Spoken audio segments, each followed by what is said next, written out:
Hello, and welcome to episode 16 of Karlene's Anime Corner, a St. Johns County Public Library podcast. Very happy to be here today talking to you all.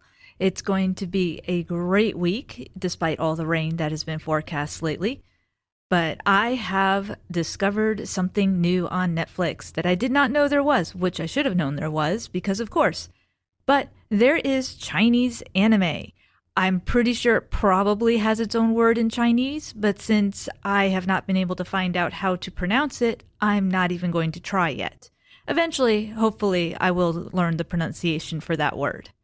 But I just finished watching Heaven's Official Blessing, and I really enjoyed it, and I'm just starting in on the daily life of the Immortal King. So if you're interested in expanding your Asian cartoon watching, I highly recommend those two series. They've been really fun and a really different look at animation. So moving on to today's episode, I am very happy to say I had Miss Alex back on the podcast, our children's librarian here at Southeast, and she was helping me to review the newest movie by Studio Ghibli, Earwig and the Witch. I forgot to say in our interview, but this movie is available through our library system. We just actually got it in this month. If you want to check it out for yourselves, it is here and ready to be checked out.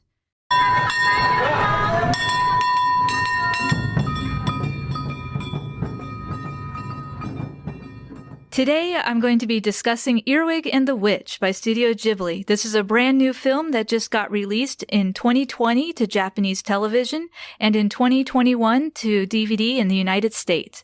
It still has not, as far as I know, had a theatrical release, but it probably will in the future.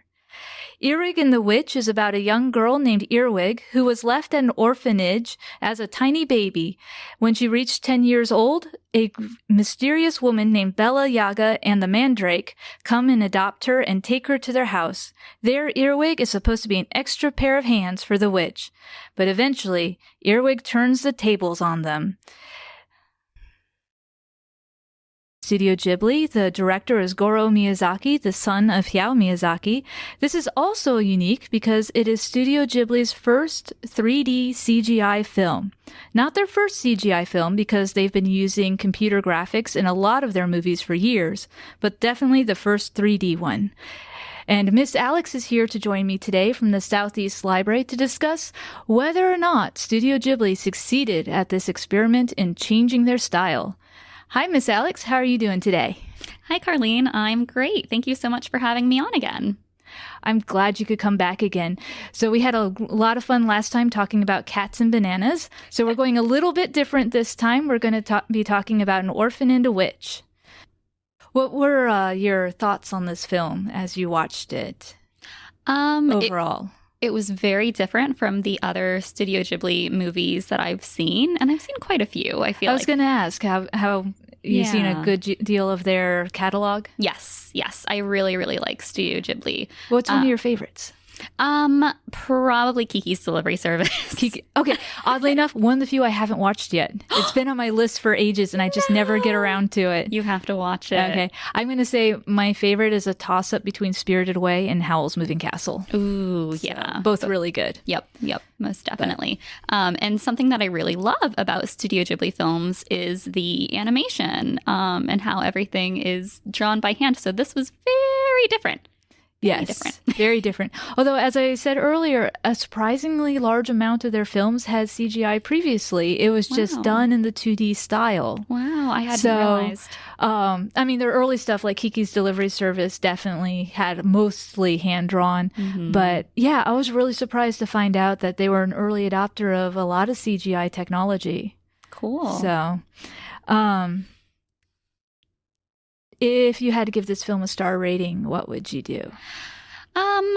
So for me personally, probably a 3 out of 5. I liked it. I liked the story overall. It was interesting. It was moving. And my kids liked it with me. They would probably give it a higher star rating. Yeah. But we definitely were not the prime demographic for this film. But Studio Ghibli's managed to reach beyond that before. A little bit like Pixar, they can reach a wide audience with their films. Yes, I just don't think they quite got the older audience here like they have in some of their past movies. Yeah. But still enjoyed watching it. Just I don't know that I would give it a repeat watch necessarily. Okay. Yeah, I can see that one. I also enjoyed a lot of the settings. I enjoyed a lot of stuff about the story. Not one of the ones that's going to be on my repeat shelf either, though. It had some flaws to it, let's say, which in some ways I almost look at this as Studio Ghibli's experimental film. And so I'm kind of taking it a little bit in that way. But I have to admit, looking at their past stuff they've done, other CGI films I've seen, even ones from Japan, I'm judging this by, I would only give it a 2.5. Okay. And part of my problem with the film might actually be from the base material, the book it was based on, because, but I haven't had a chance to read the book because I did have some issues a little bit with the plot. But again, I don't know if that's because the book they based it on had those same issues. I have put in an interlibrary loan request to get a copy of the book, so eventually I'll be able to sort that out, but it didn't come in time for this recording. Gotcha. I would really like to read the book as well. I think the story was interesting. I was just left with so many questions. Yeah, and that is a problem. So, all right. Well, you gave it a 3. I gave it a 2.5. Let's go ahead and have our spoiler-filled discussion to find out why we gave it these scores. All right, Miss Alex, we're going to be nice, and let's talk a little bit about what some of our favorite things about this film are.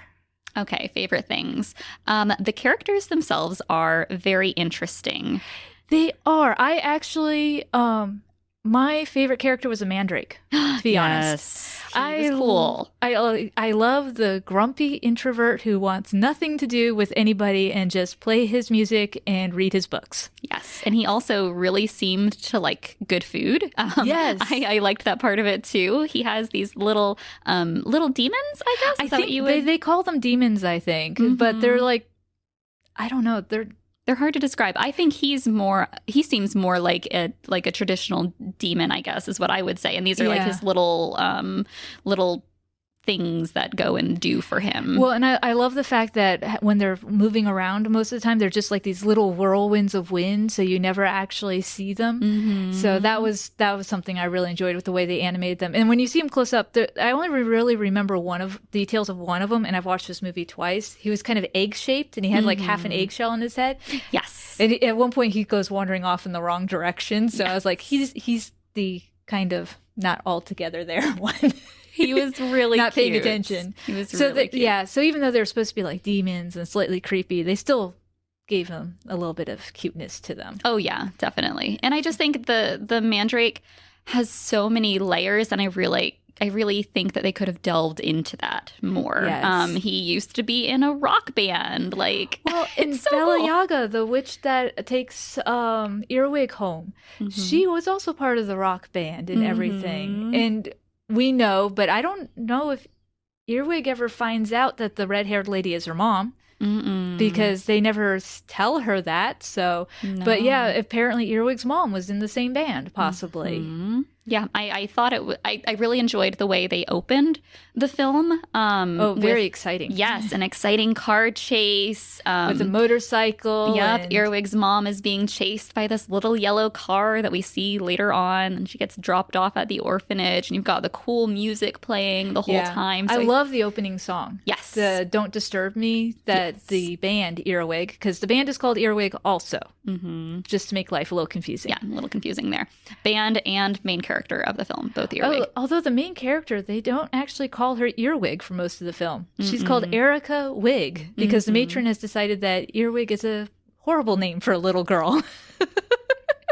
Which, to be fair, I guess it kind of is. Yeah, it is a little bit. Yeah. Particularly if your goal is to eventually adopt this child out. Yes. So Erica Wig, much better for trying to adopt a kid.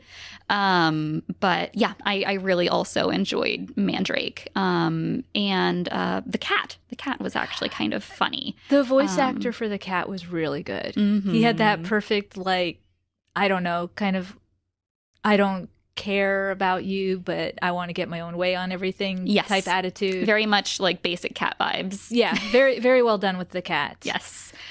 And I think the cat's name was Thomas, right? Yes, Thomas. Okay, so Thomas and Mandrake were pretty cool. I enjoyed them a lot.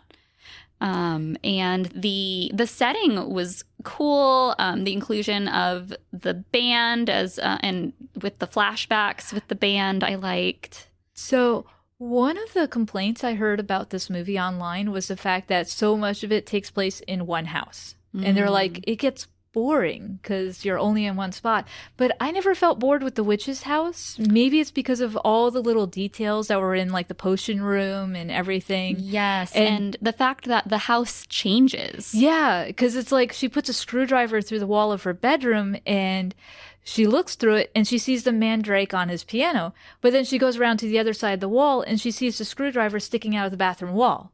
So there's like weird magic in the house too. Yes. So I didn't really feel like the movie slowed down much when it got to the house. No. There were so many interesting things about the house, and the backyard and the garden. I did have a little problem with her and her little scythe though, going out to collect nettles, because you will never actually see her collecting nettles. She just like waves the scythe around in the air, and it's like, yes, that is going to make the plants get cut. So I would have preferred seeing more of her actually having to do the chores instead of just wandering out there waving a basket and a scythe and then coming back with a full basket, because you never really got the feeling she was doing heavy labor outside. No, So, it like, just seemed like small tasks that she was helping the witch with mostly. And the witch was working as much as her in many ways, because she was standing there also working on things. So it didn't feel, I don't know, it somehow didn't make the situation feel as bad as I think we were supposed to feel it was. Yeah, no, it didn't feel like an abusive situation that she was brought into. It just seemed like the witch honestly needed help because she has this small business essentially creating potions for all the different people in the community. Yeah, a potion to make their dog win first place at the dog show. Yes. All sorts of crazy potions.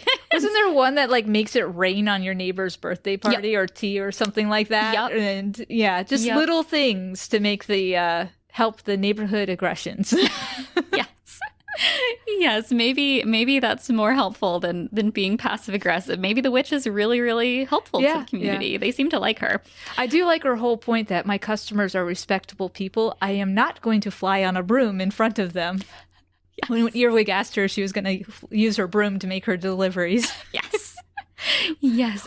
I do appreciate the fact this movie does not have a lot of the cartoon stereotypes of a witch. I mean, the potion making is there, but it's more like a cookbook type thing. Yeah. There's like ingredients and stuff, but there's no like flying on a broom, incantations. Big black hats. Well, Thomas is a black cat. Oh, no, black hats. There's no pointy black hat. No pointy black hats. No. So I like that there's a black cat.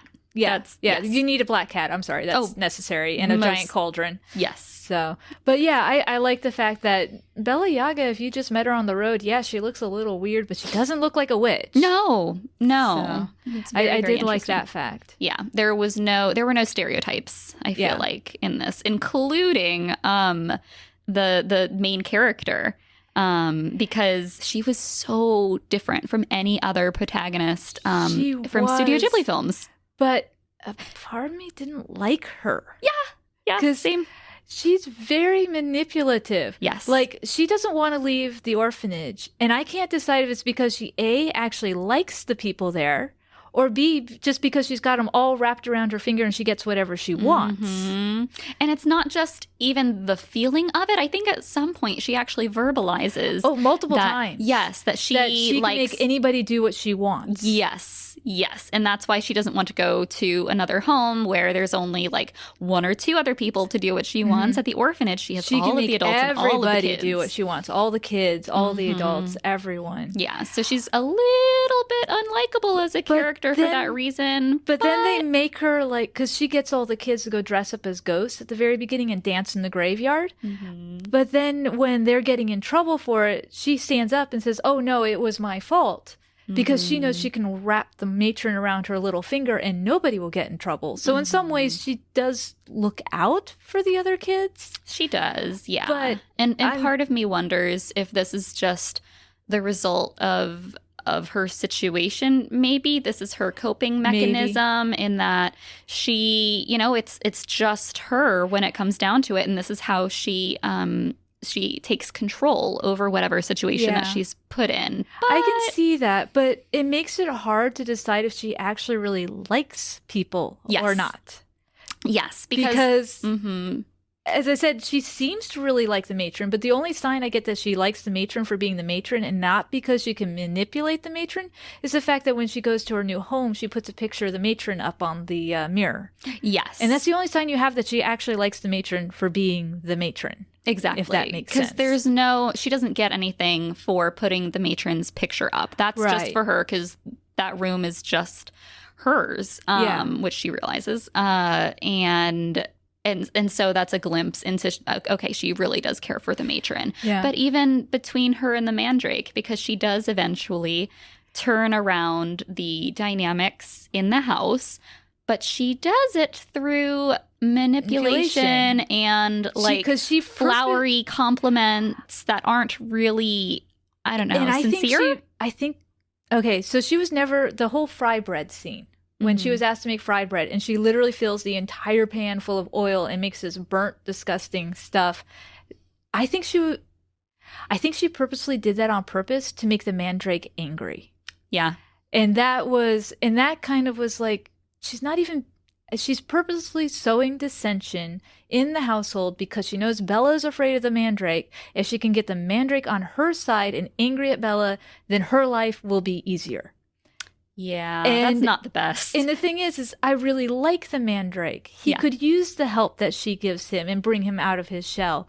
But I feel like in some way the mandrake got betrayed because she is so manipulative. Yeah. And you don't know for sure, does she actually like the mandrake or she just wants to have the ability to eat what she wants, do what she wants, and everything? Yeah, I don't know. So like it kind of feels like a little bit of do the ends justify the means? Because at the end, everyone is definitely happier. But was it done right? Yeah, probably not. I have to admit, this is a Ghibli film I did not expect to have a whole moral quandary about. No, right? So, well, and again, I think like the biggest thing she did to make the mandrake angry, I don't think she actually truly did on purpose because she didn't realize she was putting worms into his room because of the magic house. She thought she was Sorry, I just had a hiccup. She thought she was putting them in the bathroom. Mm-hmm. But instead she put all these worms that Baba Yaga had cursed her with into the mandrake's own personal room. Yes, and then the mandrake got really angry. We found out he has scales. Yes. And fire. That was neat. And has a whole marching army of little mini demons that follow him. Yep. And he went after Baba Yaga. Yeah. So that was a little... As I said, that one was a little bit like... I don't know. That one, at least, she didn't purposefully prod him. That was an accident. But it did go along with her goals. Her game plan, as it were. Mm-hmm. So she did get Baba Yaga to start, I think, teaching her magic or helping her out more at that point. Yeah. Now, the one bit of revenge that I thought she took that was highly appropriate was the extra hands. Yeah, because Baba Yaga kept treating her as not a person and just saying, "Oh, you're just an extra pair of hands." So her actually magically putting an extra pair of hands on Baba Yaga, I thought was kind of that was kind of deserved on Baba Yaga's part. Yeah. So that was the one thing I was like, okay, she's not being manipulative there. She's just being the childish prankster, in a way. So yes, that was a bit better. And it was funny to watch as well. Yeah, it was. Particularly when, she has one coming out of her forehead and just grabbing her nose. Yep. And she's having to talk through her nose like that.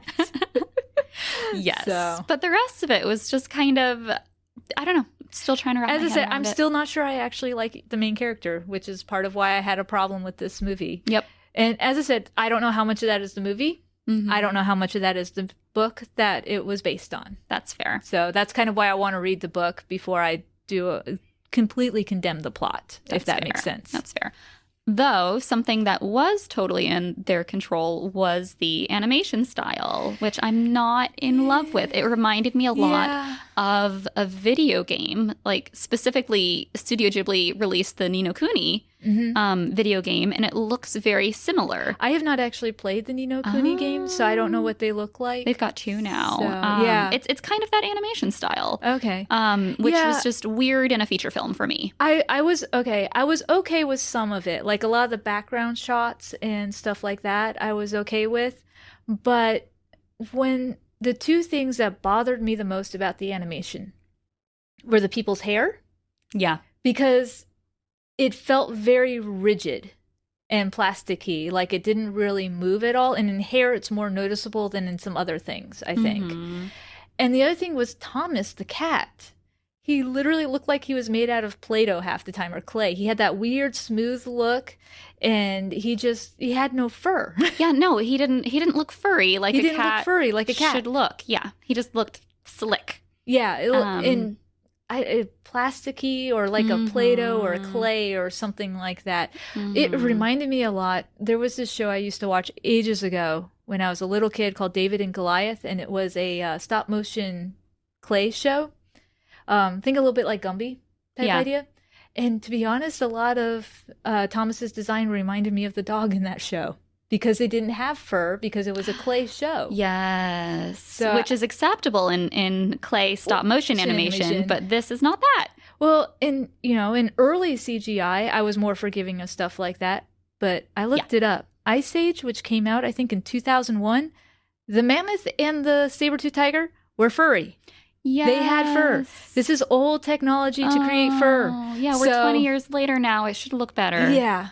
And as I said, I have seen some of the CGI coming out of Japan, and some of it, quite honestly, is a lot better. So it's not even just like a technology country difference, because I'm not even comparing it to Pixar. No. Because you can't compare to Pixar. You can't compare to Pixar, I'm sorry. But Lupin the Third, the First, which is a movie that came out fairly recently I reviewed earlier, the CGI in that was amazing. It was really well done, really fluid. I mean, the action sequences were amazing. And then you compare it to this, and it's like night and day. And it's not like Studio Ghibli doesn't have the resources. I mean, Studio Ghibli is Studio Ghibli. I would think so. I would think so, but they are stepping outside their comfort zone into something new. It is experimental, as you said before. Yeah, so this is kind of their experiment. I hope next time they remember to put fur on the cat. Yes, please. So, I mean, because the character designs I really liked, like the giant poofy curls that they have on the witches. Bella Yaga's are bright blue, and Earwig's mother has the bright red hair. Yes, that does look cool. And the Mandrake is designed very well, I feel like, overall. He's very interesting. Lots of angles. He's got these really tall, skinny ears. And at times it looks a little bit like he has horns, but I'm never 100% sure if that's actual horns or his hair. Yeah, I know. Because Bella Yaga made a comment that his horns only show when he's really upset. So I'm still, but from the angle where they show it where Earwig's looking at him and she goes, he has horns? I'm still not sure if that was horns or hair that she was seeing, because of the way his hairdo is.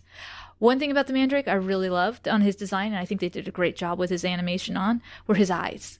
Yeah. The way they had those glasses, and then it's just like little sparks sparking behind his eyes, and as he gets more and more angry, they get more and more active and furious. So I thought that was actually really cool. I did like that. And when I was looking up the film online as well, that was often a screenshot that was included. So I think we're not alone in that. Yeah. People really think that was interesting. I like getting to see, you could obviously tell when he was starting to get upset because of the sparks flying behind his glasses. Yeah. Very neat. So I really, as I said, Mandrake is one of my favorite characters. Yeah. I think I relate to him a bit. That's fair. Just don't want to be disturbed. Yes. Best part of the film. End of it, when all the Christmas lights are on the house, it is flashing "Do Not Disturb" in Christmas lights. I was like, yes. That's so cute. Yes. Yeah. I can relate. But as I said, there were some good moments of humor in this film. There were some even decent little animation touches, like the Mandrake's eyes. It's just, I feel like Studio Ghibli has done better, and it makes me sad. Yeah. No, same. Same.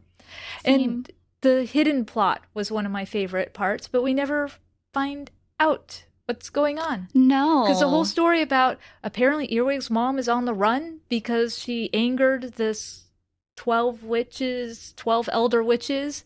We have no idea what they are. We have no idea what she did. We have no idea of anything. And she's just... No, and there's no information on that at all, or why Earwig the band broke up.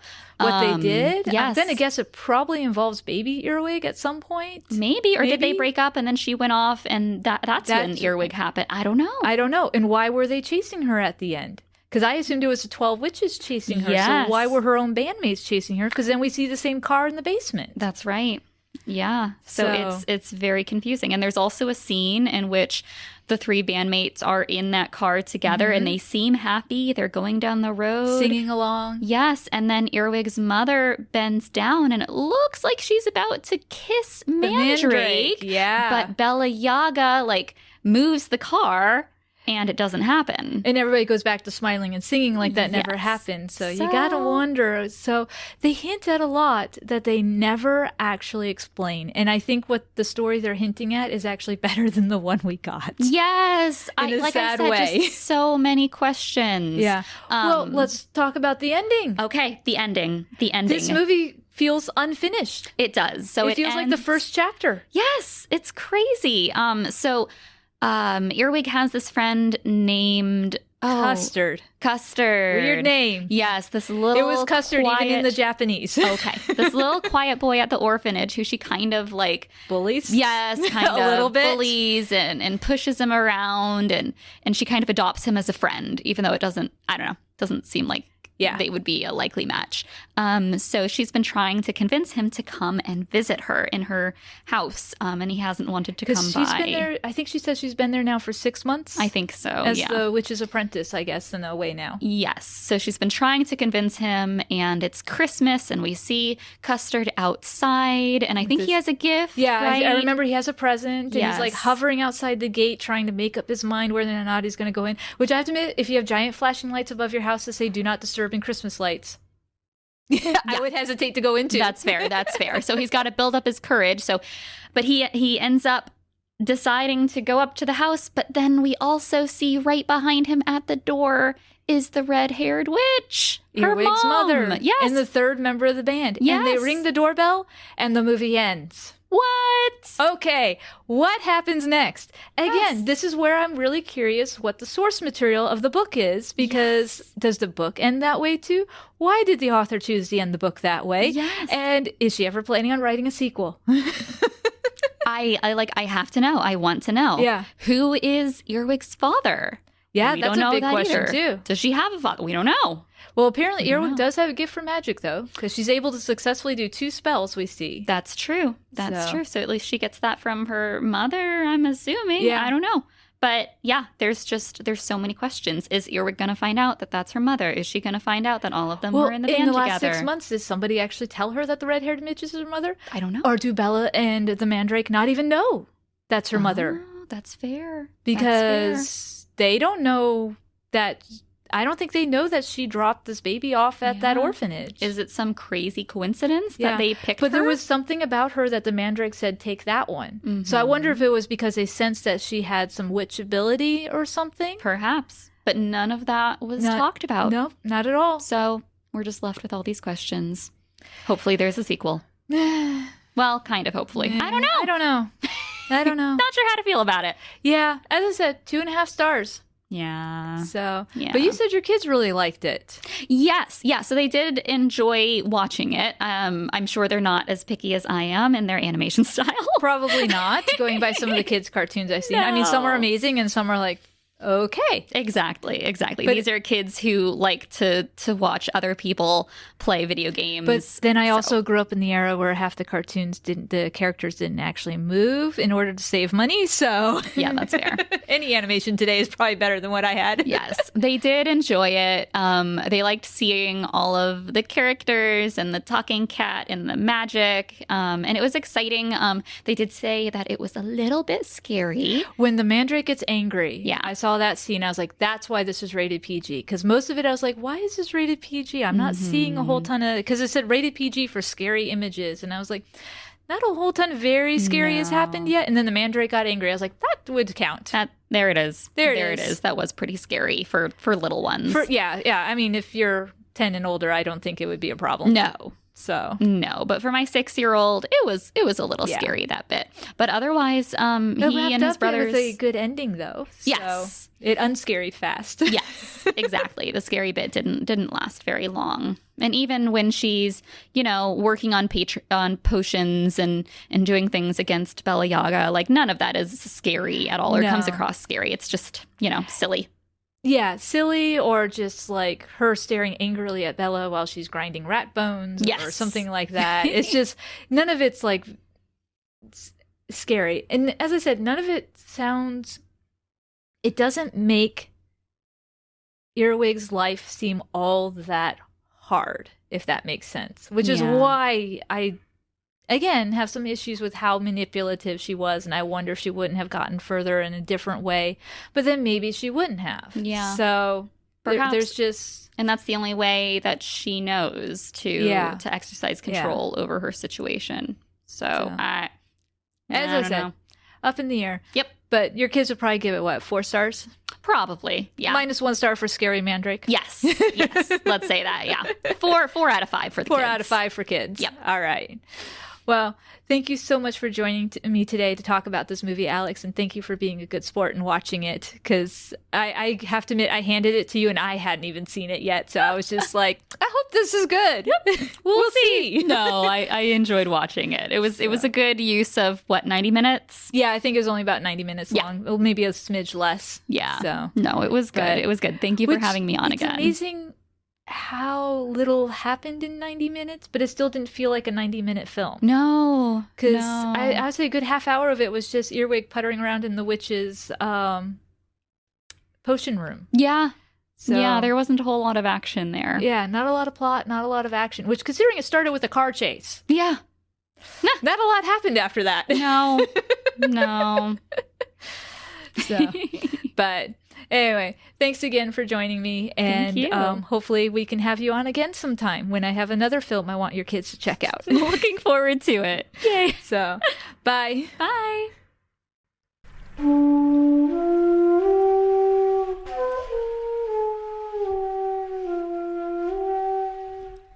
Thank you for joining me today on our episode as we talked about Earwig and the Witch, and I look forward to talking to you guys next month about a new anime movie or show. And if you have any thoughts or comments about what we talked about today, you can reach me at the email address in the show notes, or if you even just have some recommendations for things we might want to look into on a future episode, you can go ahead and email me there. Again, thank you for joining us, and I hope you have a lot of fun watching a ton of anime. Bye!